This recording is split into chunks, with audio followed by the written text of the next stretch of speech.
an image of promise and hope comes to my mind. This ship is the brave commander. It sailed the Black Sea with UN flag flying high and proud. On one hand, what you see is a vessel like any other plying the seas. But look closer. At its essence, this ship is a symbol of what we can accomplish when we act together. It is loaded with Ukrainian grain destined for the people of the Horn of Africa, millions of whom are on the edge of famine. It navigated through a war zone, guided by the very parties to the conflict, as part of an unprecedented comprehensive initiative to get more food and fertilizer out of Ukraine and Russia, to bring desperately needed relief to those in need, to calm commodity markets, secure future harvests, and lower prices for consumers everywhere. Ukraine and the Russian Federation, with the support of Turkey, came together to make it happen, despite the enormous complexities, the naysayers, and even the hell of war. Some might call it a miracle on the sea. In truth, it is multilateral diplomacy in action. The Black Sea Grain Initiative has opened the pathway for the safe navigation of dozens of ships filled with much-needed food supplies. But each ship is also carrying one of today's rarest commodities, hope. Excellencies, we need hope, and more, we need action. To ease the global food crisis, we now must urgently address the global fertilizer market crunch. This year, the world has enough food. The problem is distribution. But if the fertilizer market is not stabilized, next year's problem might be food supply itself.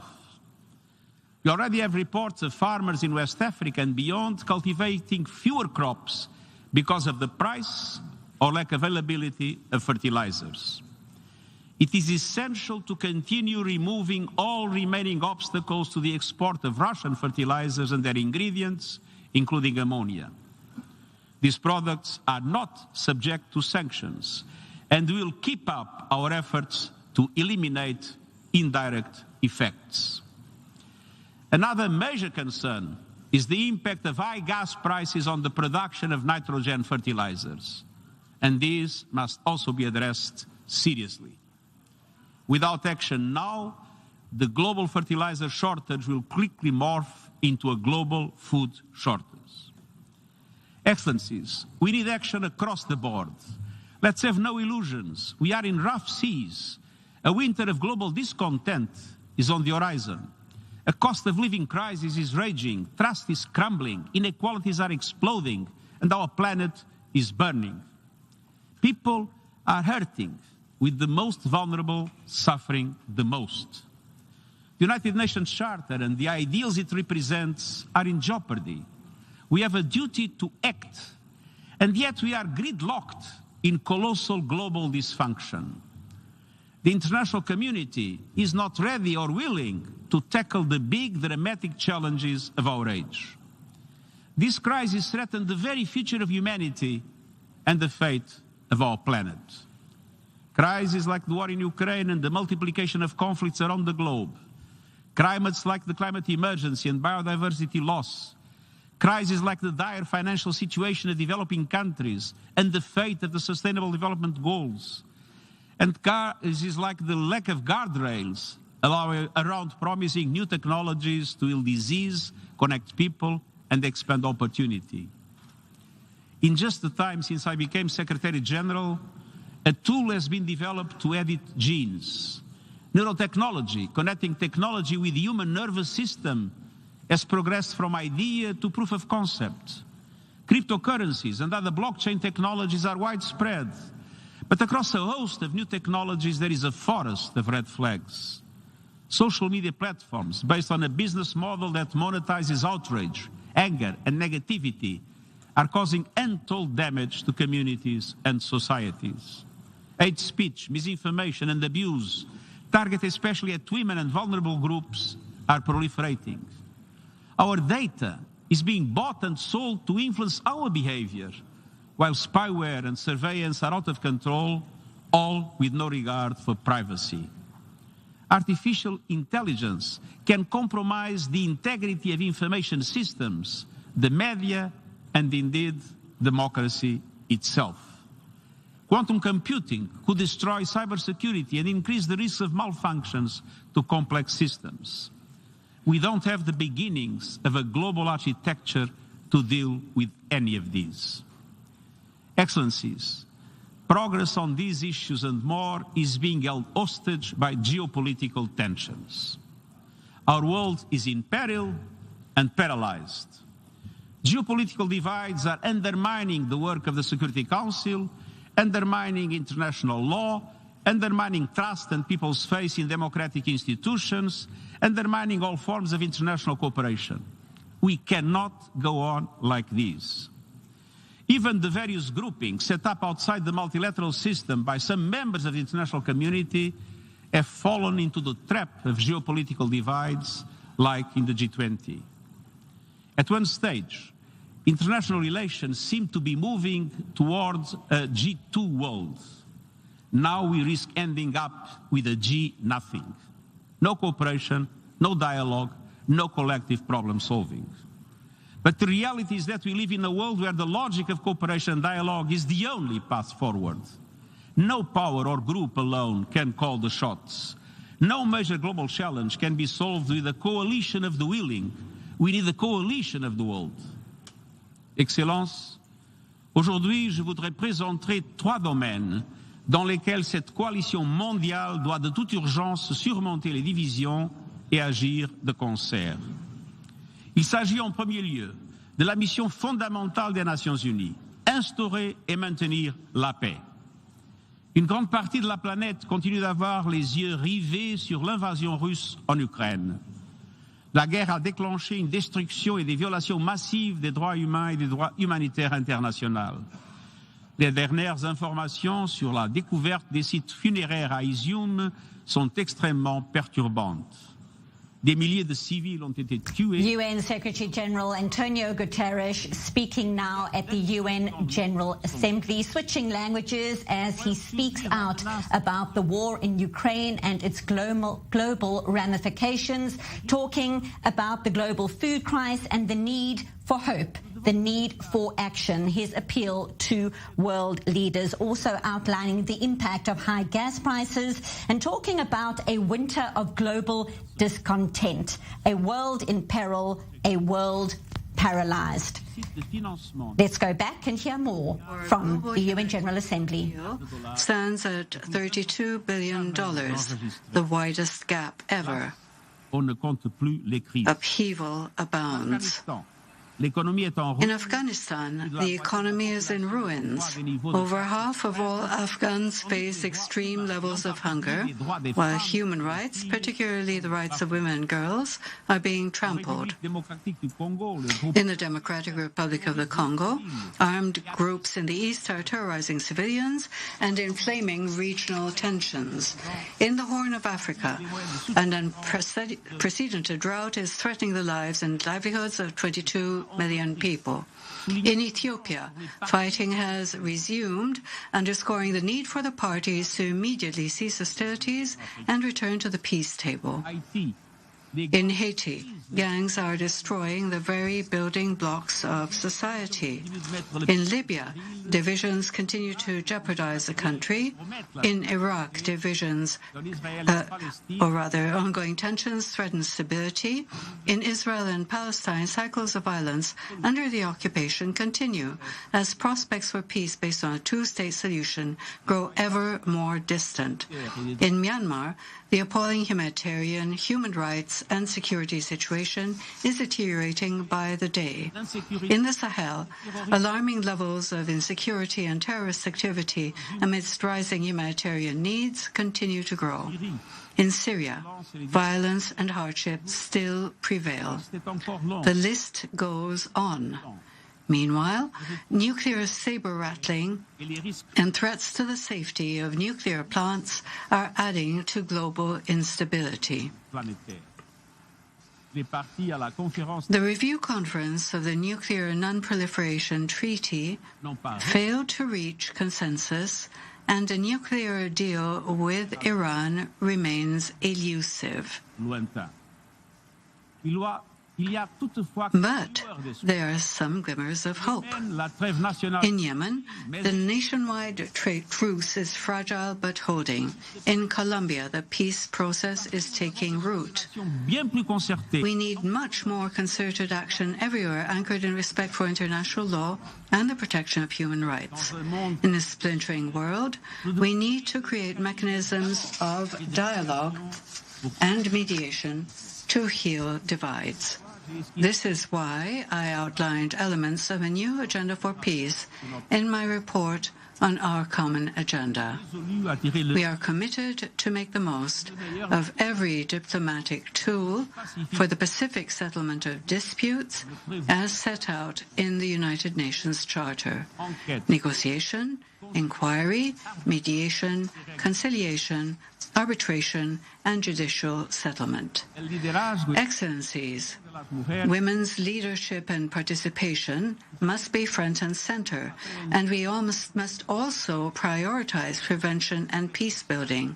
That means strengthening strategic foresight, anticipating flashpoints that could erupt into violence, and tackling emerging threats posed by cyber warfare and lethal autonomous weapons.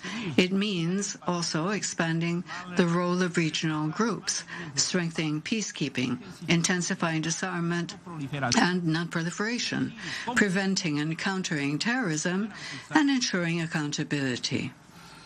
And it means recognizing human rights as pivotal for prevention.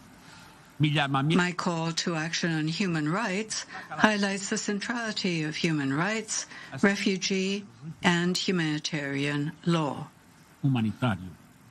In all we do, we must recognize that human rights are the path to resolving tensions, ending conflict, and for forging lasting peace. Excellencies, there is another battle we must end, our suicidal war against nature.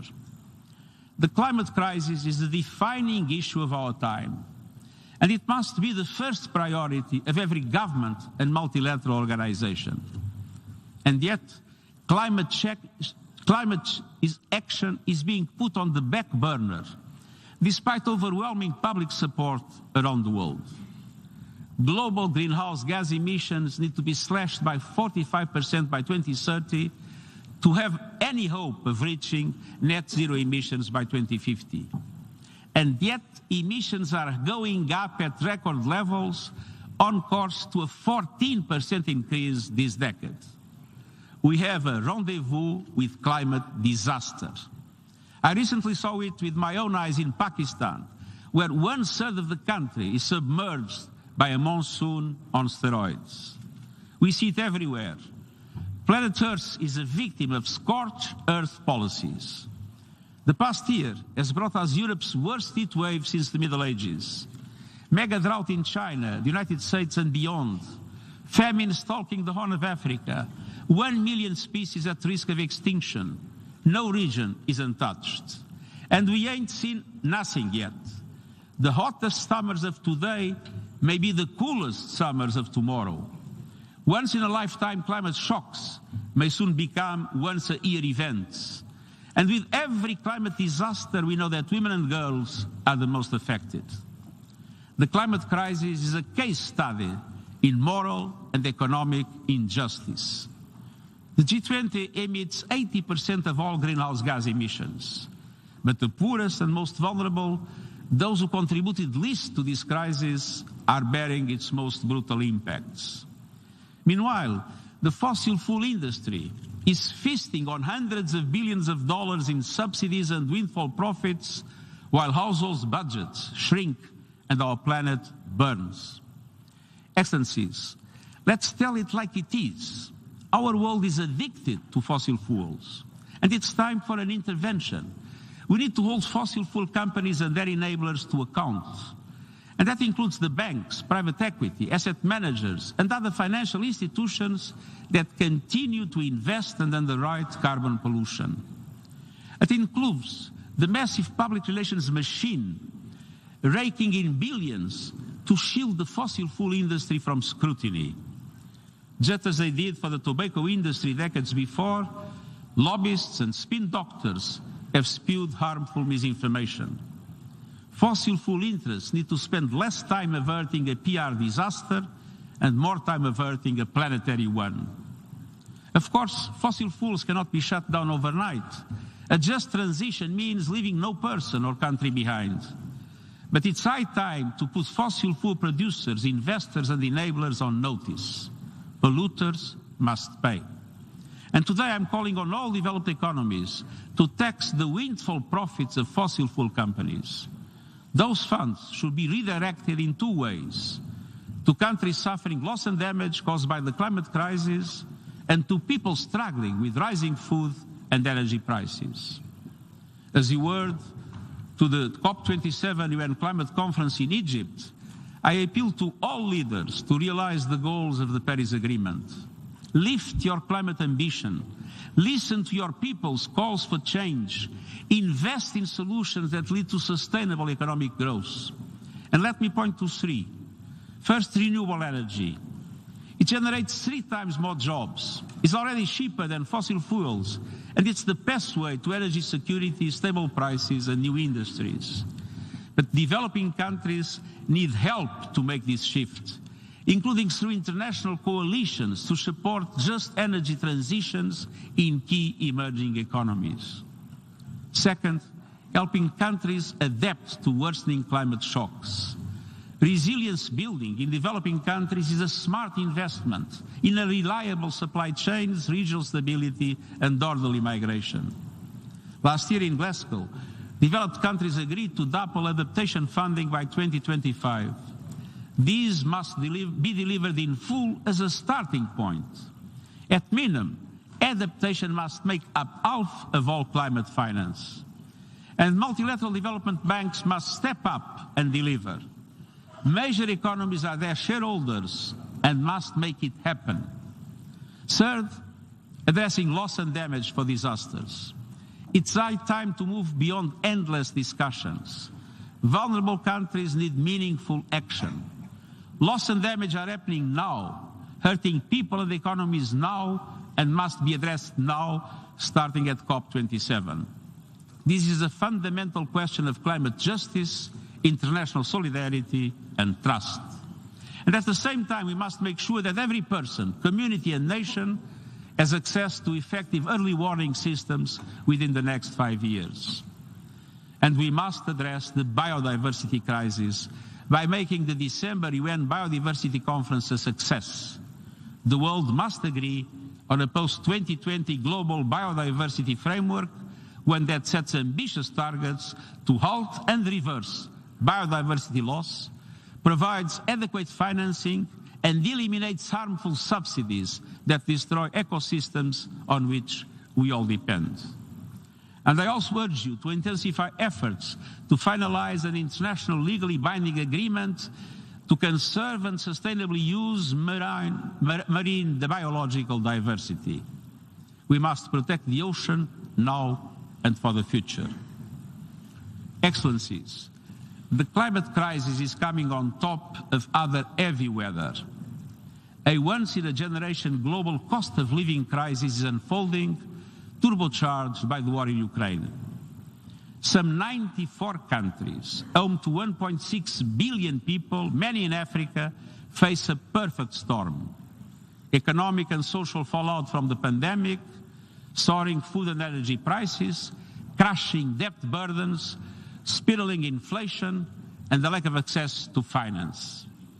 These cascading crises are feeding on each other, compounding inequalities, creating devastating hardship, delaying the energy transition, and threatening global financial meltdown.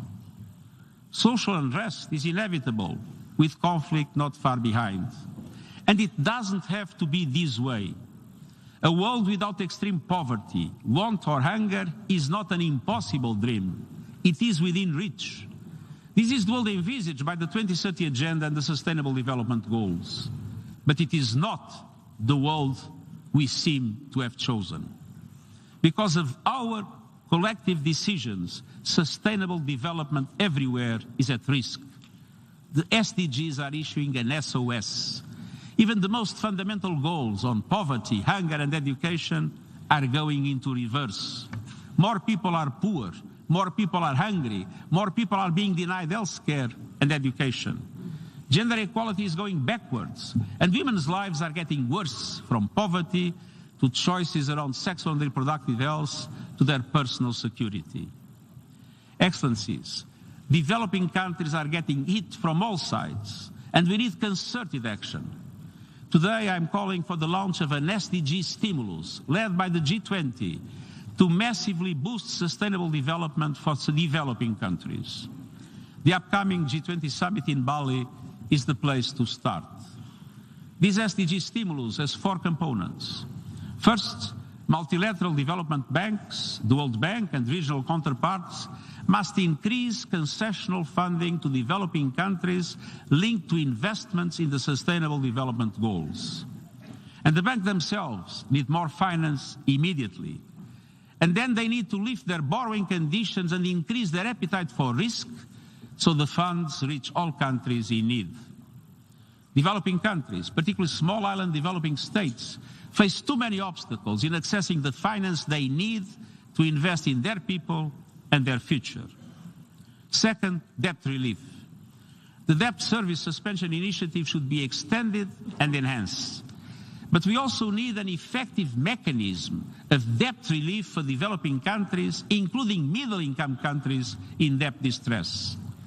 Creditors should consider debt reduction mechanisms, such as debt climate adaptation swaps. And this could have saved lives and livelihoods in Pakistan, which is drowning not only in floodwater, but in debt.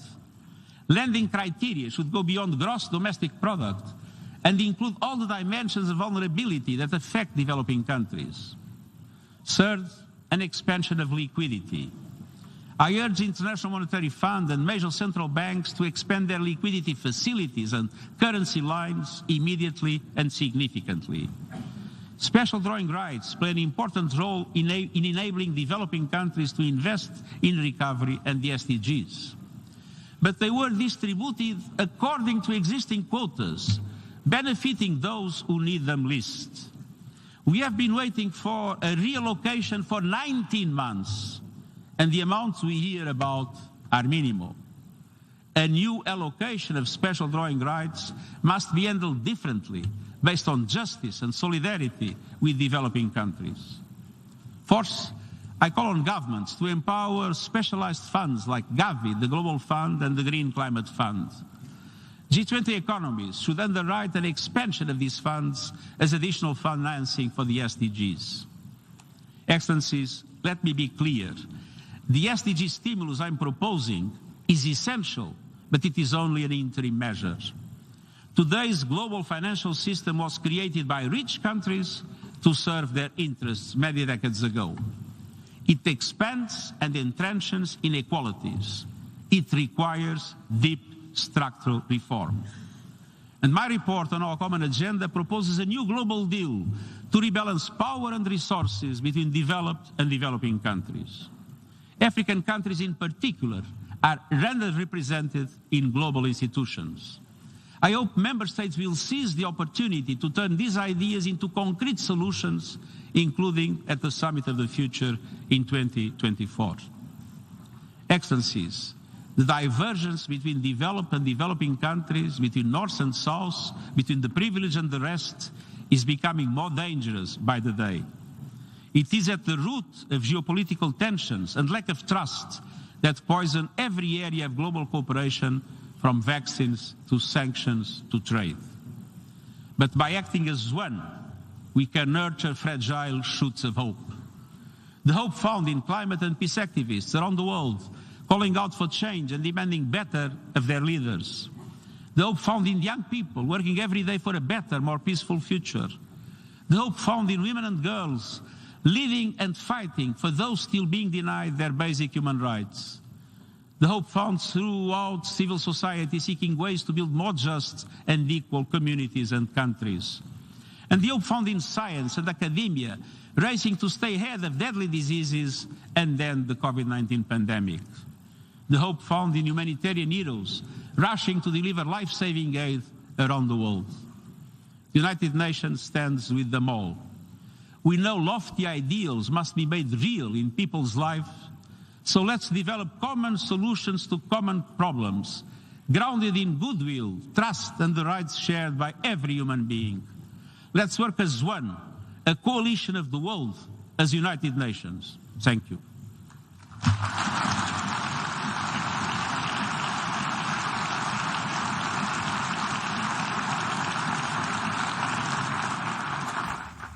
UN Secretary General Antonio Guterres coming out guns blazing at rich nations across the world, talking about the disparity between those that have the privileged and those that don't, talking about the fact that more people in the world are poor right now, more people in the world are hungry, and thanks to the climate crisis and the cost of living, the world is helping to create a perfect storm. With me in studio, still political commentator Daniel Sheck, former Israeli ambassador to France. If you were listening from another planet, you might not want to visit